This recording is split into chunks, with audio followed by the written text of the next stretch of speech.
Hello, everybody. Happy Friday. I wanted to come in and do this video to just give you something to kind of think about, something to remind yourself of.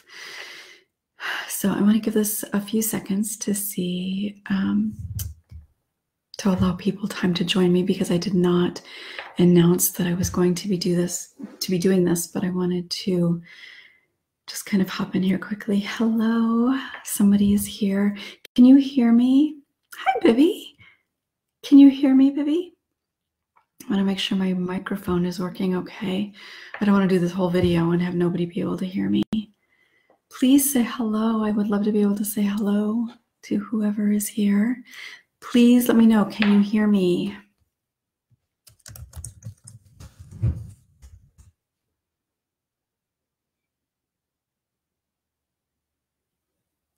I see a heart. Does that mean yes? Hello, who is here? I'd love to say hello. Hi, Christine. Great, thank you. I've done that before, done a video, and my sound wasn't working, so nobody could hear me. So please say hello as you jump on. I'd love to be able to say hello to you. So happy Friday. It's hard to believe we are nearing the end of January of 2019 already.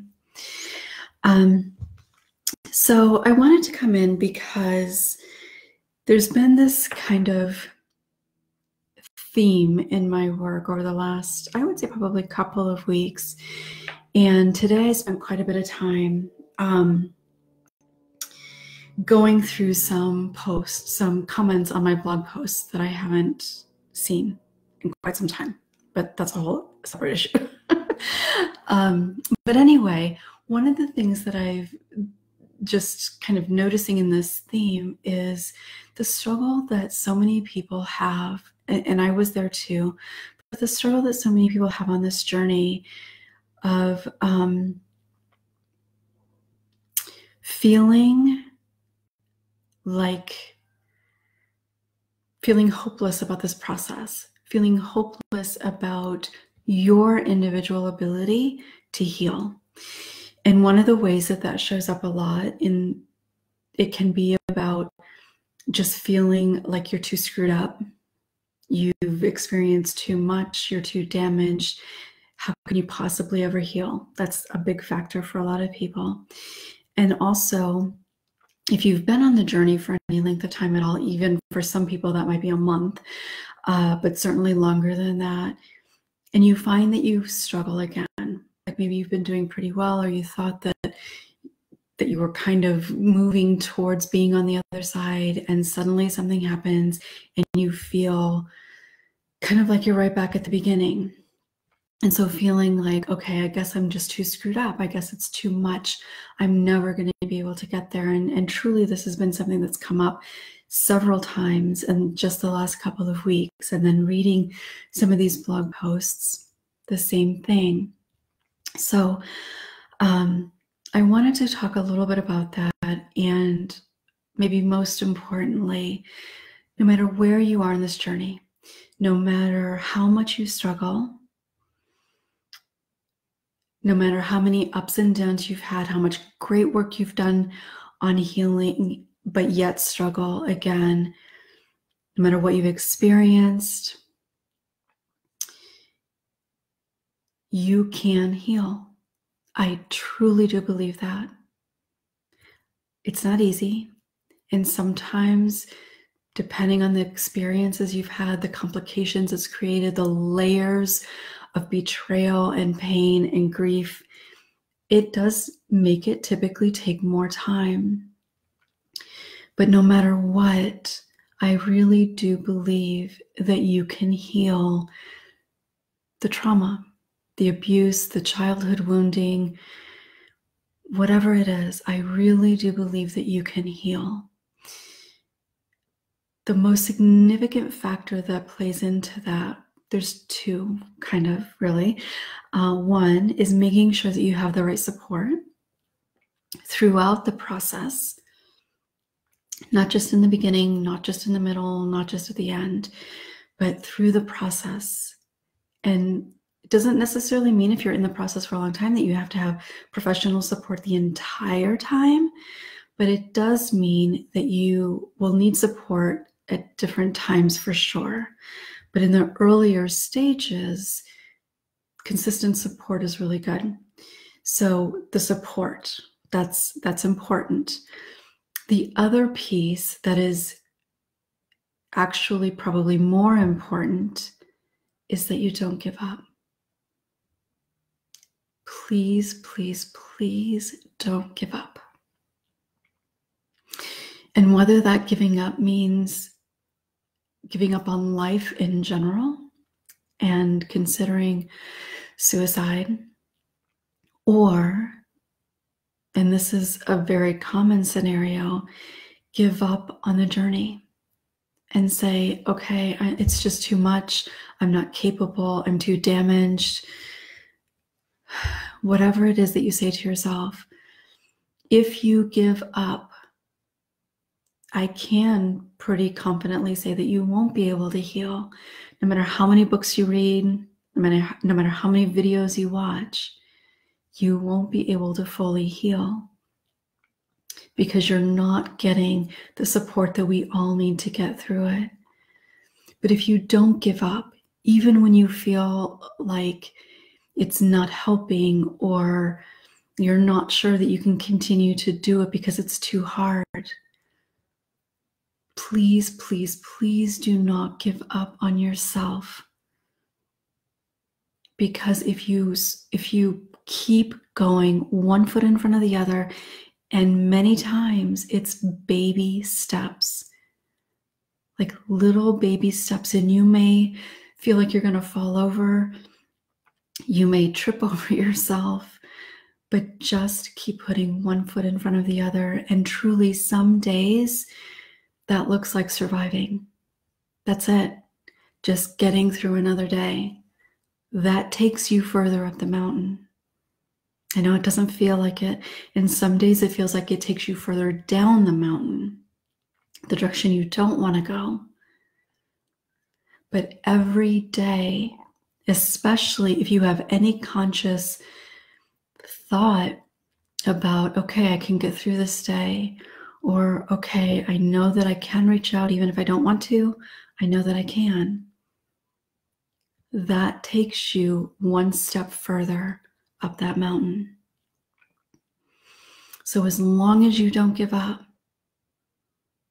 as long as you don't give up, and you have the support that you need, the right support, the right type of support, you can get there. And what has been kind of coming up is the idea of just struggling too much, having too much to try to overcome. And it does feel that way. It can be so overwhelming to think about how much of that mountain you still have to go. But every day, there's an opportunity for experiencing something that feels like a huge victory.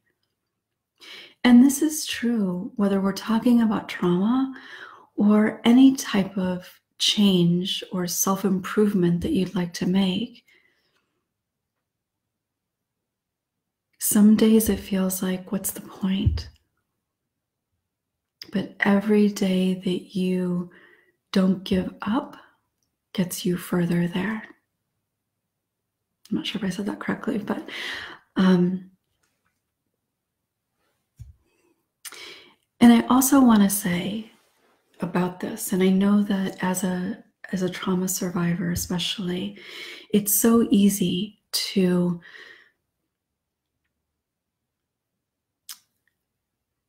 think that your struggle and how much you have to do to get to the top of the mountain is so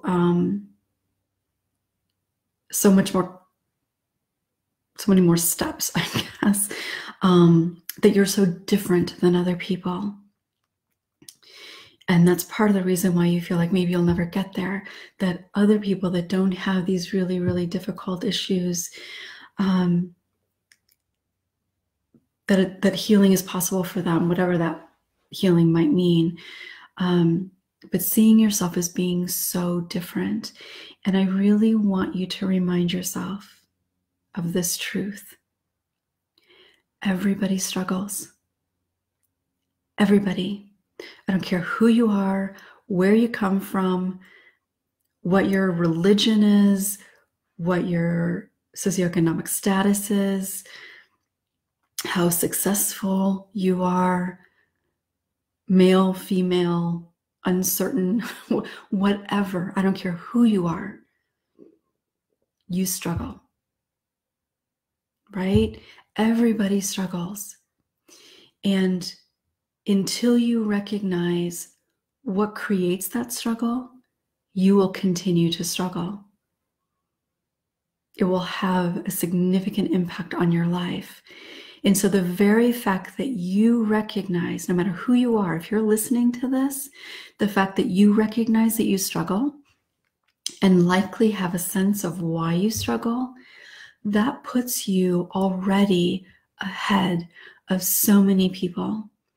Because the majority of people that we interact with, that we see in social media, that we see on television or in movies, truthfully, the majority of people, first of all, are in denial that they struggle.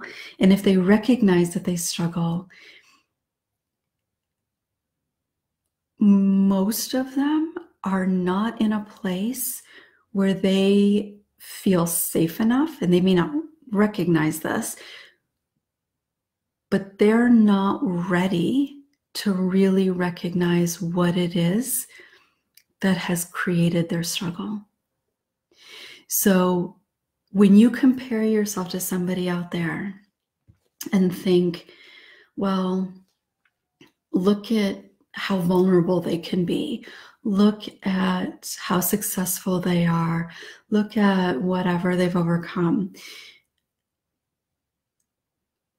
Sometimes that is true. Sometimes they've really done the work and have been able to get to a certain place. But I can tell you, because I've witnessed it a lot over these last few years, there are a lot of people out there that you are likely comparing yourself to who talk a good talk, who have the ability to say all the things that sound really good, but who have not yet really dug deep and allowed themselves to be vulnerable, who have not yet connected to their courage to go deep and really look at where they've been wounded or how they've been wounded and do that work, to really do that work and not just say that they've done the work. So when you're comparing yourself to other people, please think about that. Because there's so much out there of people saying that they've healed this or that. And now look at me. Or suggesting that they did this thing or that thing and how simple it is, and now I can do this or that. Please don't compare yourself to anybody. Don't compare yourself to me. Don't compare yourself to anybody else. Don't compare yourself to friends or family members or other people in the childhood trauma communities. Don't compare yourself to anybody else. This is your journey. And if you are recognizing that even the fact that there is a journey for you to embark on, you're way ahead of so many people. So please keep that in mind. You're not too damaged. You're not too old. Your trauma is not too extreme. And I don't say that to minimize anything. I say that with a full understanding of the horror that people experience. But with that, also the knowing that healing is possible for everybody, with those two things in mind, with the appropriate support, and as long as you don't give up. I truly do believe that, and I would not say that if there was any part of me that doubted that.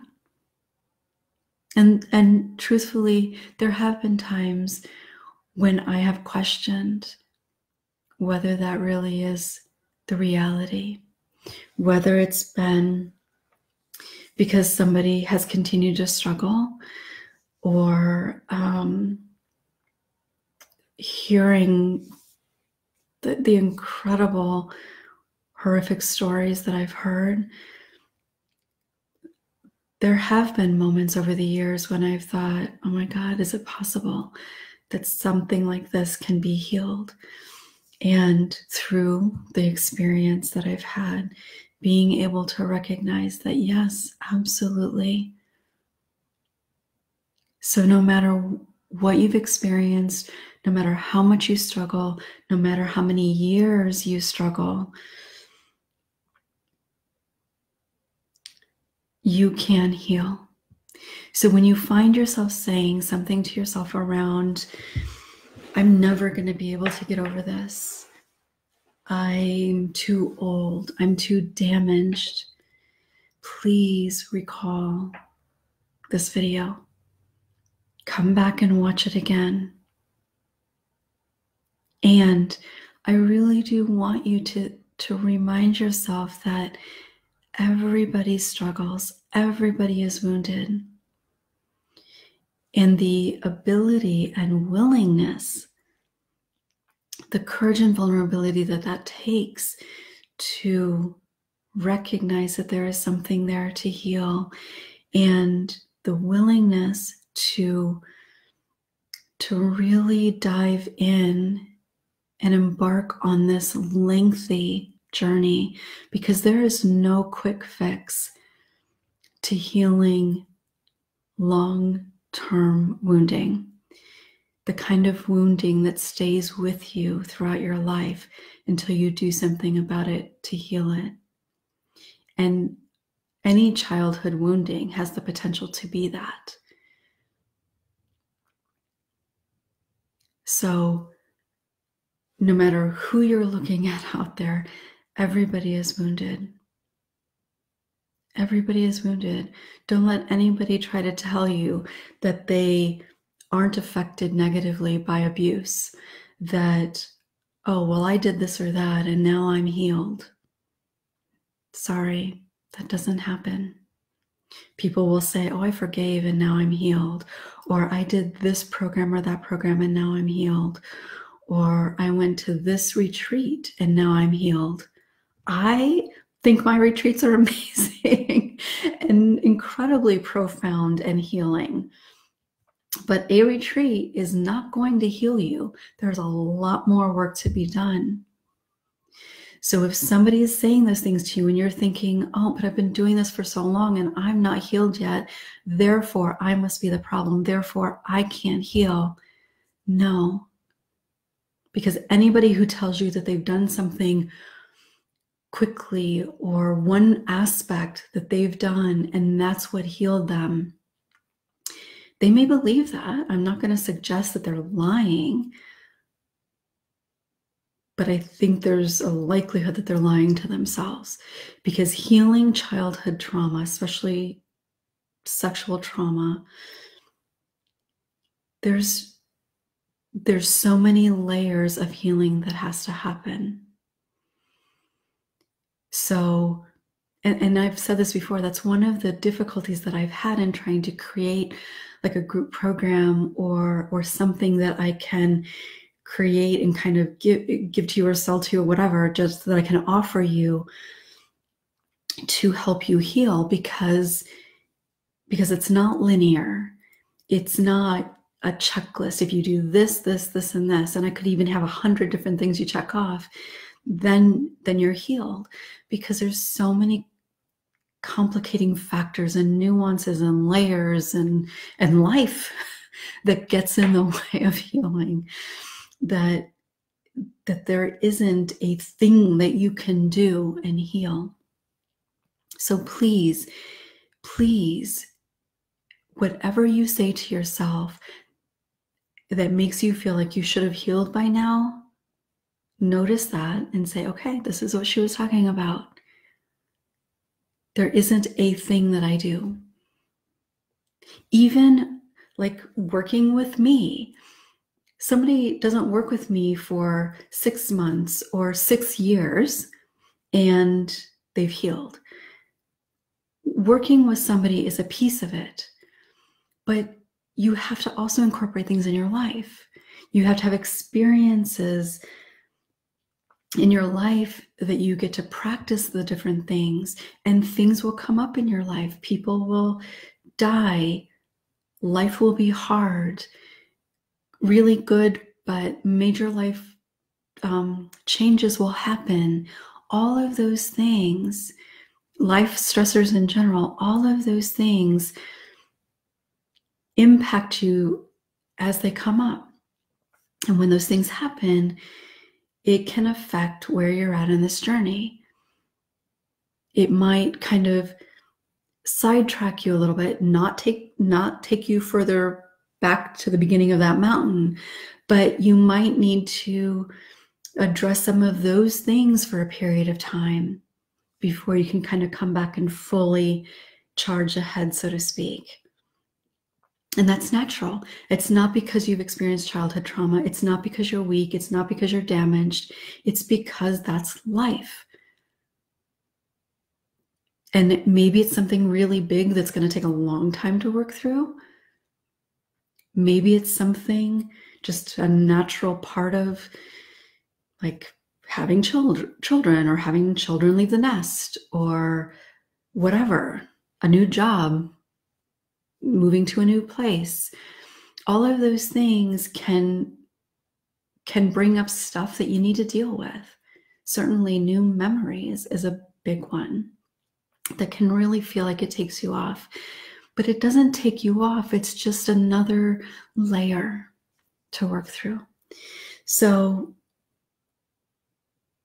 I just again, seeing all these posts and thinking about the last 2 to 3 weeks or so of my work and the things that are coming up, I just felt like maybe this was something that a lot of people are struggling with right now.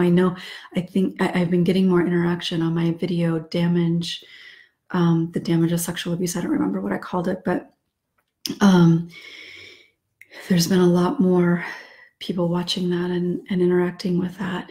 So it's something that a lot of people are really struggling with right now. So if you have been, please know that you're not alone. Hi, Barbara. Hi, Amber. Hi, Lisa.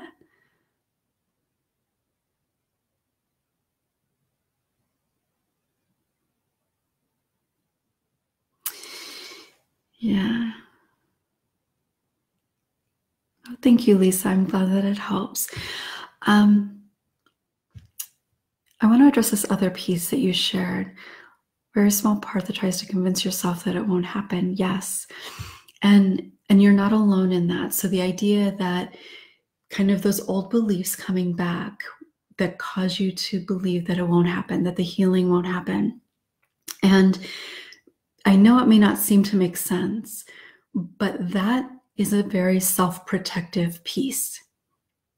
When you hear yourself saying, oh, I could never do that, or that won't happen for me, or, okay, it can work for other people, but not for me, just all the myriad things that we might say to ourselves. Certainly there's an aspect of hopelessness in there and that kind of thing. But ultimately, that is a way to protect yourself from feeling the disappointment or the devastation or even hopelessness that you would feel if it didn't happen. So our self-protective mechanism is very much like instinct, like survival mechanism, literally. And of course, it's not literal life or death, but in terms of the way that we've learned to cope emotionally, it feels safer to not try something new than it does to sit with the devastating impact of believing that there's something so inherently wrong with you that caused those things to happen and that will keep you from ever being able to heal. Like, obviously that doesn't feel good, but you know what that feels like. You feel like you have some ability to manage those feelings. And so that self-protective mechanism tells you, nope, it's safer to stay here than it is to allow yourself to think, to hope, to believe that you could feel differently, because that would be a new feeling. And if it didn't happen, it would be even more devastating. It would be more proof that you're not capable of healing, that you're not deserving of healing, or whatever that might be. So that's a very self-protective piece. In fact, much of what holds us back in this journey is self-protection. So much of the way that we live our lives comes from a place of self-protection. And so much of it seems counterintuitive because it's not actually protecting us. It's actually keeping us from healing. It keeps us from connection, which is necessary for healing. It keeps us from taking risks and being vulnerable, which is also necessary for healing. But it does feel risky. It feels unsafe and uncertain. So it feels better to stay where we are. So that's a really common thing for people to experience, and does keep people from even reaching out most of the time. And that's, again, why it's such a courageous thing to do, because you have to push through that in order to be able to do anything towards healing. Yeah, Amber. And one of my favorite quotes about comparison, and I probably won't get it right, and I can't remember who said it, but we compare our, let's see, how did it go? We compare our behind the scenes with other people's highlight reels. So kind of like we compare all our screw ups, all our bloopers, all our mistakes. We use that as a comparison against other people's like Instagram ready or Facebook ready pictures and statuses and stuff like that. And of course, when we're doing that comparison, we don't think about that, but that's exactly what we're doing. We never really compare ourselves in a way that leaves us feeling better about who we are. And that's why comparison is such a horrible thing to do. And I actually wrote a blog post about this in 2015, actually, after I went to a women's conference and found myself, and I mean, obviously I'd done a lot of healing at that point, but still found myself comparing myself to everybody pretty much in some way or another. And that actually might have been my very first Huffington Post blog post. I'm not sure, but anyway, it was a long time ago. But comparisons are never going to be helpful in this process.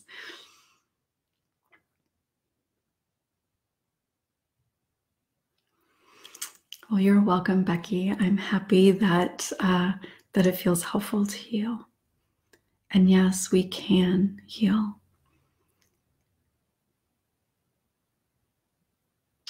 Hi, Rachel. Welcome. Yeah, exactly. That, like, not meant to, incapable of. What you said here about I was meant to spend my life alone, single, and without intimacy. This is something that so many people struggle with. So many people struggle with. And I know for me, I didn't necessarily struggle with the idea of being alone because I was a serial relationship person, which that's not a healthy thing. It's kind of the opposite of staying alone all the time. It's just the other side of the spectrum. And for me, it was more about, I'm not meant to be in a healthy relationship. I'm not meant to be with somebody. I'm not deserving to be with somebody who treats me well. And so even though it might look a lot different, it's that same kind of mechanism in a way, which I think is also kind of a nice example of comparing ourselves. We will often, like if we tend to stay alone to protect ourselves, we'll look at people in a relationship and automatically assume that they're in a happy, healthy relationship. And so often, it couldn't be further from the truth. They may be in a relationship, and what we see may look happy and healthy, but behind the scenes, very often it's not. And maybe it's not abusive, though sometimes it is, maybe even oftentimes. But even if it's not abusive, it certainly doesn't mean that it's healthy or happy. I think we've all learned, whether we're in a relationship or not, how to wear a mask that makes it seem like everything is fine.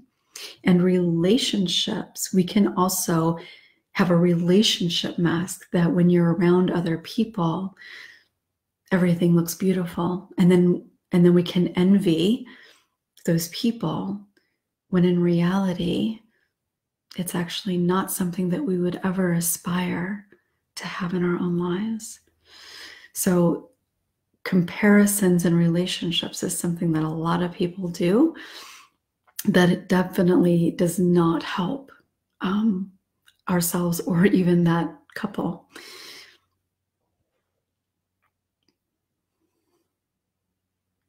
Yeah. So that's what I wanted to leave you with today. To know that you're never too damaged. And I don't even like, I know that I use the word sometimes about the damage that's created. And there is, I suppose, damage that's created, but damage can be created without you as an individual being damaged. And I think that it's important to recognize that yes, damage has been done, but you as a human being, your soul, the essence of who you are, your worthiness has not been damaged. I prefer, generally kind of speaking, or as a general way of thinking about it, what you experienced and the impact that has had has left you wounded, significantly wounded. And with the proper attention, the proper care, and continuing to tend to the wounding, it will heal. It may leave a scar. It may take a long time to heal. It may scab over, and then the scab falls off or gets picked off or gets bumped and it falls off, and you got to do a little bit more to get it to scab over again. But eventually that scab takes hold and doesn't come off quite so easily. It may need to come off and repair itself many times over the course of this journey, but eventually it gets to a place that it isn't knocked off so easily, that it can withstand a little bit more friction or something bumping into it. It can withstand it a little bit more, and then eventually the scab comes off. And yes, you may have a scar, especially in the beginning, but over time that scar fades. And sometimes over a long period of time, you may completely forget about the scar. Not that you're going to forget about abuse. I want to make that clear. So not that you forget that the abuse happened, but you're not going to have a constant reminder of it. It's not going to be at the forefront of your mind. It's not going to be something that, like, you could go through many, many days without thinking about the fact that you were abused. That's what I mean. Not that you'll forget about the abuse, because you never forget that it happened. So thank you all for joining me on this Friday, probably evening for most of you, or Saturday morning.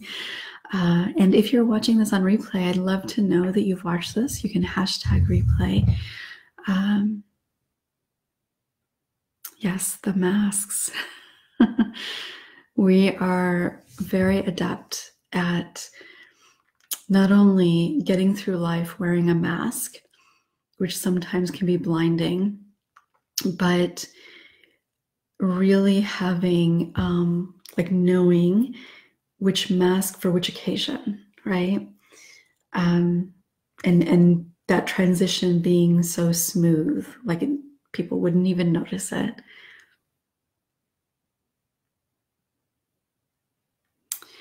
Lisa, can you tell me what you mean by bouncing back and forth? I'm not sure what you mean by that. You said, so bouncing back and forth doesn't mean I'm not trying hard enough.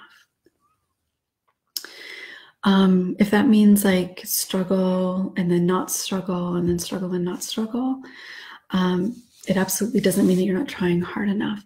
And, you know, the reality is that there's going to be periods when you feel like you're just chugging along, like you're doing all the things that you need to do. You're practicing healthy coping mechanisms. You're reaching out. You're being vulnerable.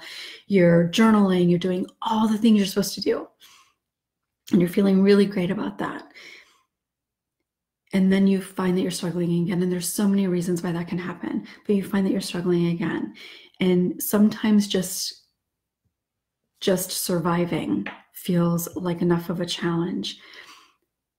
Even on those days, as long as you're not giving up, you are moving further up that mountain. Now, if you don't have support, or if you do put the mask on and leave it on for an extended period of time, you're not going to be moving very quickly or very far up that mountain. But as long as you're conscious about it, as long as you're aware that you're wearing the mask, as long as you're not trying to pretend that you've healed and everything's perfect, then you are still moving up that mountain. But if you go into a place of denial, then it doesn't mean that you have to start back again. It just means that you're kind of stationary. You're not really doing a lot. But as long as you're conscious about it, then you continue to move further.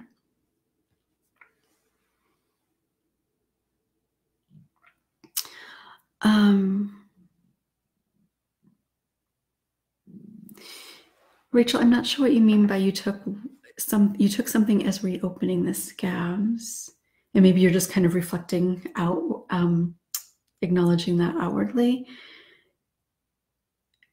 like if it gets bumped off or something. Absolutely, Amanda. You don't have to believe that you can heal in order to heal, as long as you keep putting one foot in front of the other. One of the things that I used to kind of say a lot to people, kind of earlier on in my work, hope has always been a huge thing for me. I don't necessarily share a lot of it, like just the word or whatever, as much as I used to, but hope. Oh, in fact, right there. I kind of forgot that that's what I have there. Hope to me is really kind of maybe the most important thing in the early stages. one of the most important things. And I used to kind of think of my role as being able to hold on to that hope for everybody that I worked with, no matter what they had struggled with, no matter how much abuse they experienced, no matter how early on in the stages of healing, no matter what struggles they were currently dealing with, I could hold on to that hope because I knew that it was possible. And I still see that that's kind of what I do, obviously for a bigger audience, not just for the people that I work with, although at that time all I did was see people in my private practice. But I can hold on to that because I know that it's possible. I believe it without any doubt whatsoever. So I see myself as kind of the vessel to hold on to that hope for people, even when they cannot see it, even when they fight with everything in their being against it. Because eventually, again, as long as you don't give up and as long as you have that support, eventually you will see glimmers of that too. And each time you see a glimmer of that, it gets bigger and bigger. And yes, you may have a hard time seeing the glimmer of that at times, but once you've seen it several times, it doesn't go away. It's still there within you. So the next time that you see it, it feels bigger because you've already had some of those experiences of seeing the hope that's there. So you don't have to believe it. You just have to keep putting one foot in front of the other, again, with the appropriate support. And I really do think that the appropriate support is, there's a lot of avenues of support. So I do want to make that clear. It doesn't mean that you have to have a therapist who specializes in this and that's all that matters. No, that's not really what I mean. I think it's great to have support in lots of different ways. But I really do believe that a trained therapist, a clinical therapist who specializes in the understanding of what it means to be a survivor of childhood abuse is really, really important. Now, does that mean if you've done work with people who don't have that specialty that it didn't matter, that it didn't do anything? Absolutely not. Does it mean that if you work with a trauma therapist or something and then go see somebody else for a period of time, a coach or whatever, that isn't helpful? It doesn't mean that at all. There can be a lot of benefit in that, but you need to have somebody who really understands all that it means to be a survivor of childhood trauma. I've heard from so many of you, that something that you've heard me say in a video, that you've heard it that way for the first time, or that you never understood it in that way before. Some people have been to therapy with so many different therapists who supposedly specialize in trauma, but hearing how I said something just resonated in a very different way, or that you've never heard it that way or something like that. And the reason for that is because, well, I'm assuming it's because this is the work that I've done from the very beginning. So for 20 years. So yes, I have my own history, which obviously makes a difference in terms of my understanding. But I've also done this work specifically and almost solely with survivors of childhood trauma. So my understanding is going to be different than people who specialize in trauma because they took a course, like a 30-hour training or certification or something like that. It's going to be different. And there are other people out there who also have a lot of experience in the understanding of what it means to be a trauma survivor. And one of the reasons that I recommend rape crisis centers so often and consistently is because rape crisis centers have people that are interested in this issue. I would say at least 99% of the people actually do the work because they have an interest in it, because they're certainly not getting paid a lot of money to do it. But they have an interest in it. And the training that people in rape crisis centers get generally, obviously I can't say this for every rape crisis center or in every country or anything, but generally speaking, the training that they get within the rape crisis centers themselves is focused on working with survivors of sexual trauma, interpersonal violence, childhood sexual abuse. They get very specialized training. And the support that they get as a therapist is also incredible, which is important for anybody who's in private practice. A lot of people in private practice don't always get the kind of consultation and peer supervision that is important in this work as well. So I don't even remember how I got talking about that. The right support is really important.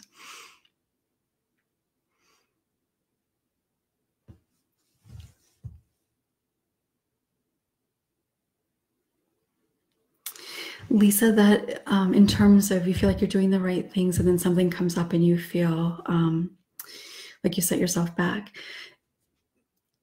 that is something that often happens when there is something that comes up, which is why it is important to have that type of support in place. So even if you've done a lot of great work with a therapist and then you're kind of off and you're doing your own thing because you've done a lot of great work, when something comes back, it's helpful to go back, even if it's just a session or two, or maybe a month or two, to go back to kind of recalibrate in a sense.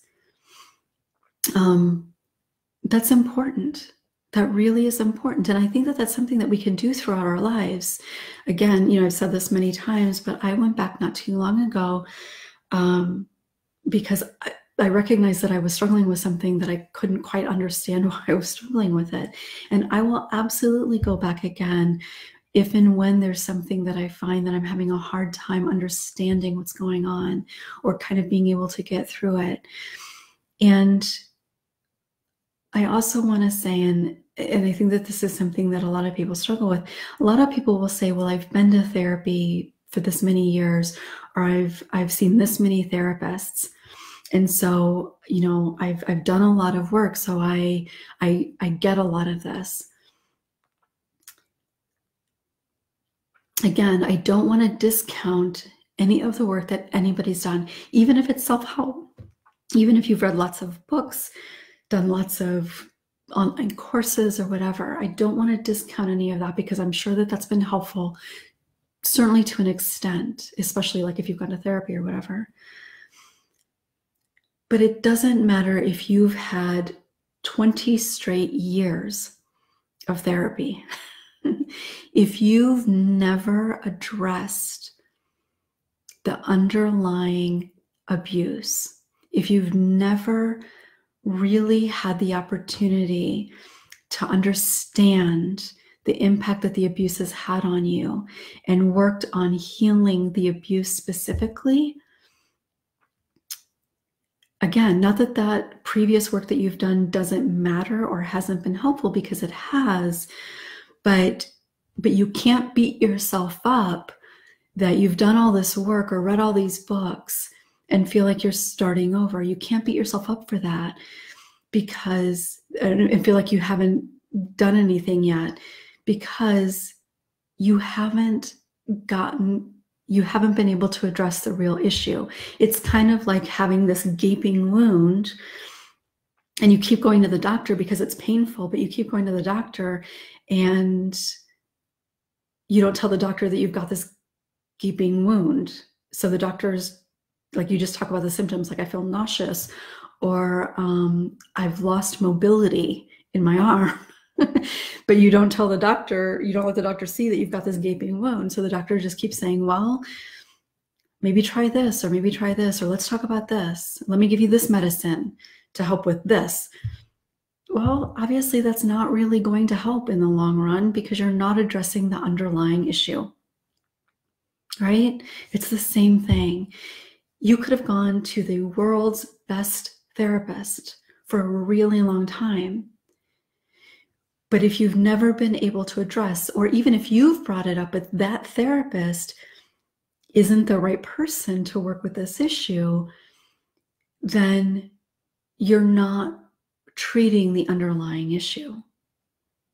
So again, doesn't mean that that work hasn't been helpful on some level or been beneficial to you. And it will likely be very helpful as you continue to work through the actual healing of the abuse.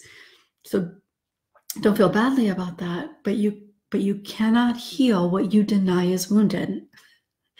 So if you're just dealing with all these other things that are there, but you're never dealing with the real issue, you're not going to be able to heal that. So things are still going to happen. You're still going to struggle. You're still going to feel depressed. You're still going to feel anxious. You're still going to struggle with relationships. No matter how kind of, and I don't mean this in a kind of like a judgment or a negative way, you might feel really great for a period of time because you've done all this work over here and feel really empowered and like, yes, I've got this. And then you struggle again. Well, you struggle again because you haven't dealt with that issue. And what happens for so many people when you find that you're struggling again and think, oh, I thought I've done all this work, I should be better, you end up feeling more hopeless, right? I did a video quite a while ago now, I think, but on why self-help doesn't work. And I kind of addressed this issue. So don't feel badly about any of the work that you've done before. Don't feel like it hasn't been helpful, but be honest with yourself. Be really honest with yourself and ask, have I gotten the right type of support? Have I shared that I have this abuse history? Have I really shared how much I struggle? And I know a lot of people have difficulty being really honest and upfront in their therapy, which is normal. I don't want you to beat yourself up about that. But it's important to be honest with yourself about that. And if that hasn't been the case, then you can say, okay, well, it makes sense that I'm struggling because I've never actually dealt with that. If there's things that you are dealing with, but you haven't shared a really, really significant piece, you just kind of touch on all the things around it, you might do a lot of great work, but if there's that thing, whether it's shame or, I mean, that's the big thing for a lot of people, but if you're just kind of working on the things around it, you might do a lot of great work, but you're going to continue to struggle. You will. That's just the reality. And not because you're weak, not because you haven't done some great work, but because you're not addressing the real core issue.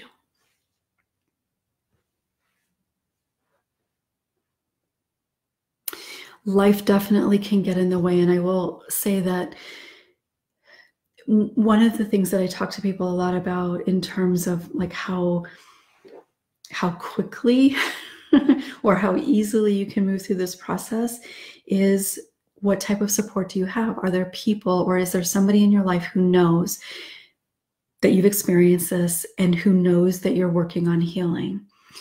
Because that is going to help you on this journey. If nobody in your life knows that you were abused and nobody in your life knows that you're working on healing and you can't talk to anybody in your life about it, it's harder. It's a lot harder to heal.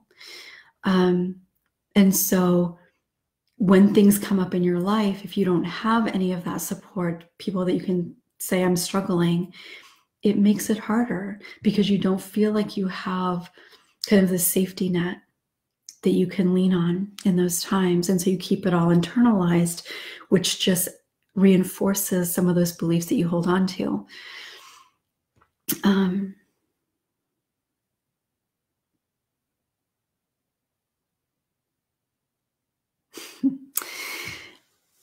Lisa, I just read your comment about giving yourself like a time frame.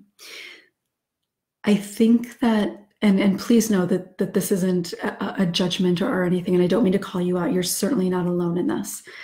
But so many people do kind of, especially when they say, okay, I'm going to do this. I'm going to heal.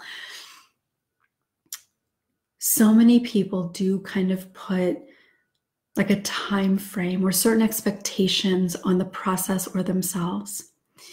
And anytime that we put an expectation on something, we're likely going to be disappointed, no matter what it is. But the reality is you cannot put a time frame on healing. You can't. And you will undoubtedly, I can almost promise that if you put any sort of deadline on healing, you will feel incredibly frustrated, and you will be so focused on that deadline through the process that you won't be fully present with the process, because you're going to constantly have in your mind, okay, I've got this much time left. I've got this much time left. I've got this much time left. So you won't be able to be fully present with the process, which is going to hinder the journey. And the other thing I will say is nobody can heal in a year. Once you've identified, okay, this is what my core issue is, and if it's anything related to childhood wounding, childhood trauma, there is no way, even if you work with somebody even twice a week for the entire year, you will not be healed within a year. It's not possible. Think about how long you've lived. With this, think about how many years these beliefs have been reinforced over and over and over again. That cannot be undone within a year. Even if you're working with the most qualified, most magical therapist, a year is not going to get you to the top of that mountain. I'm sorry if that makes anybody feel overwhelmed. I know that it can, but I think it's important to be realistic. And to be honest with you, early in my work, I kind of had that idea that, okay, you shouldn't have to work with somebody for more than a year. Boy, was I proven wrong. Quickly, quite quickly. You may do a lot of great work. You may feel a lot better in a year's time. But at some point within that year or right around that year mark, there's going to be things that happen. Even the anniversary of an abuse experience can cause you to struggle again. So please do not put a timeline. Don't do that to yourself, and don't do that to your therapist. Because it's just not a realistic expectation to put on yourself, the therapist, or the process. And most importantly, on yourself. There's things that you can do to feel better. And if you have that support consistently, I feel confident that you could absolutely feel better, but you won't be like healed in a year.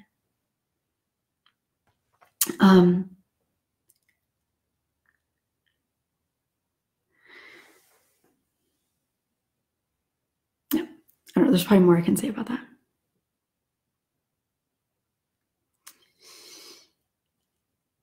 Yeah, Lisa, when it comes to healing, whether it's with a support person or even your therapist, you don't have to share all the details.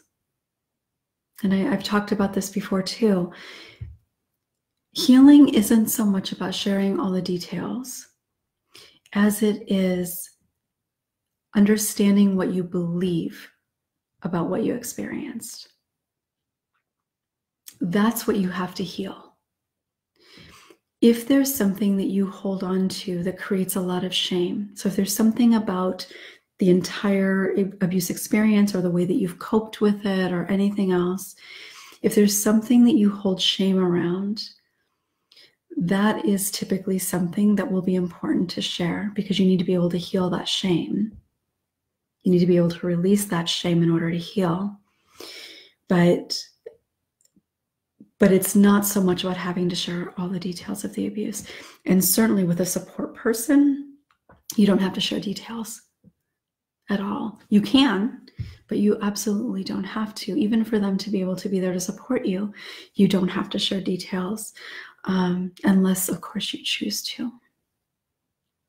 So I'm just trying to think, is there anything that I want to make sure that I've shared with you before I close? I don't think so. Can't believe it's been an hour already. Time goes so quickly. There's so much to talk about.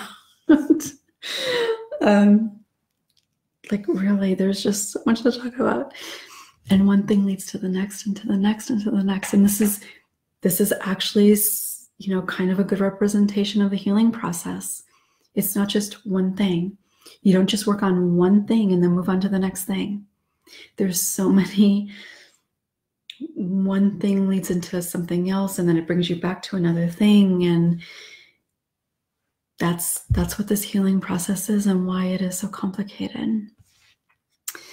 So my pleasure, Rachel. Thank you for being here. Thank you, everybody, for being here.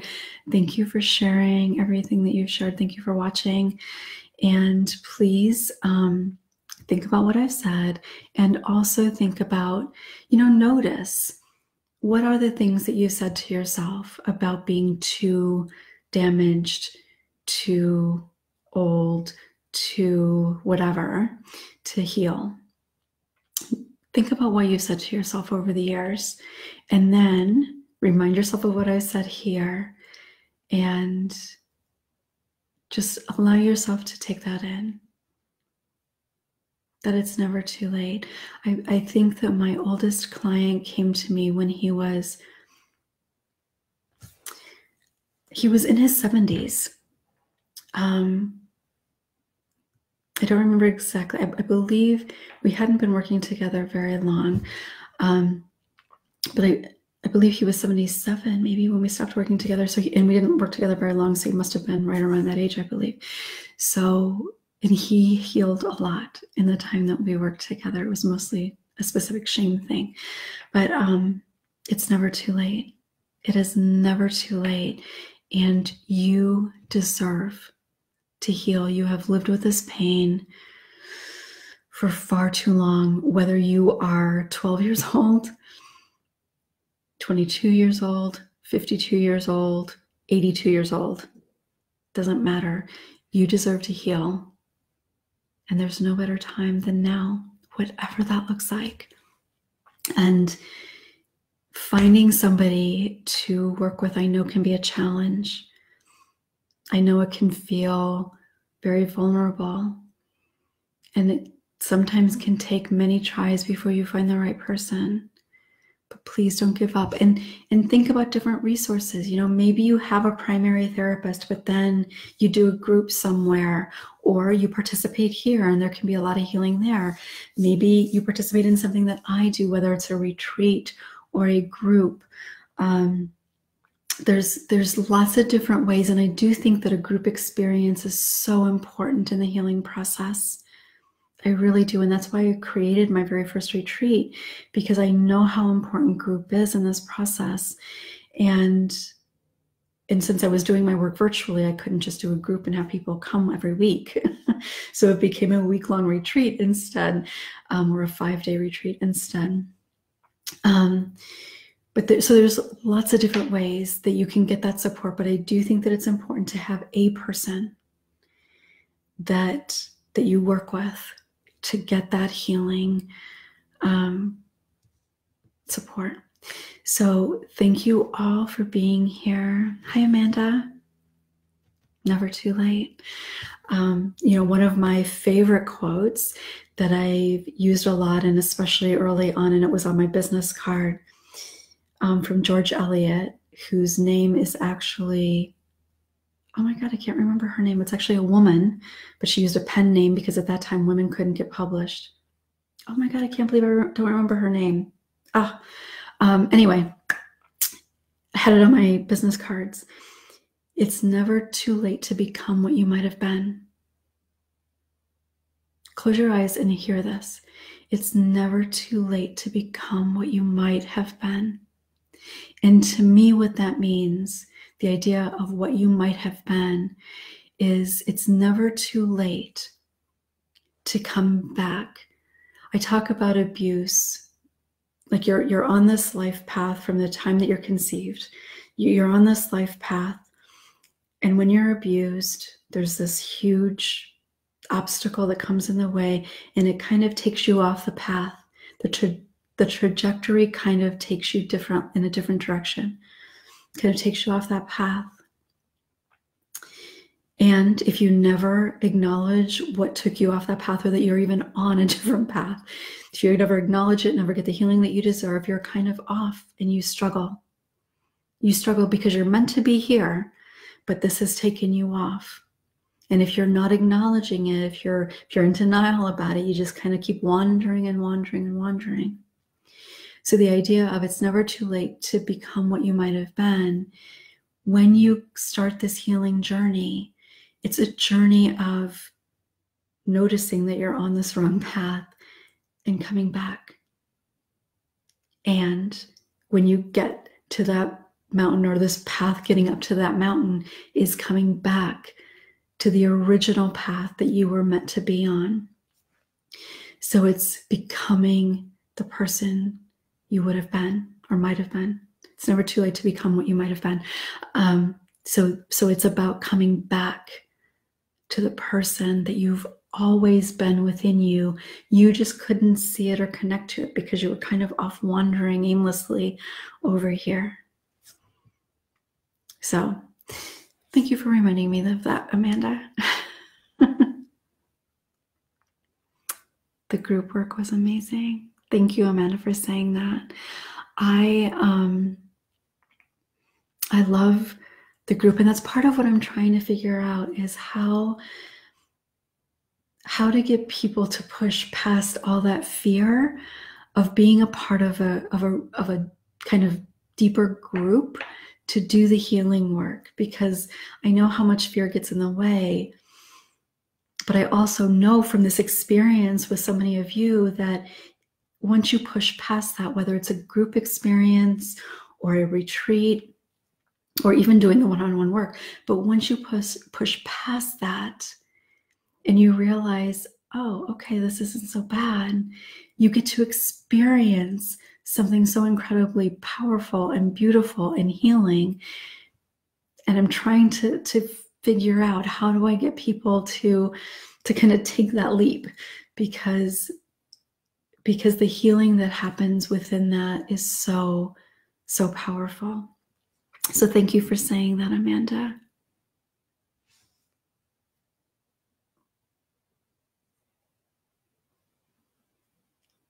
Yes, time for you to heal. And sometimes it is something difficult that kind of pushes us to do that. In fact, most people, at least in my private practice, I don't know if it's been the same necessarily in the online work, but in my private practice, most people came to me because of an issue within a relationship, whether a relationship ended or there was a struggle within a relationship. Most people recognize that because of a relationship. So thank you again, everybody, for being here. Have a beautiful rest of your weekend. Make sure you do something to take care of yourself today and a couple of times this weekend. Big or small, doesn't matter. Just do something consciously to take care of yourself. Have a beautiful weekend, everybody. Bye.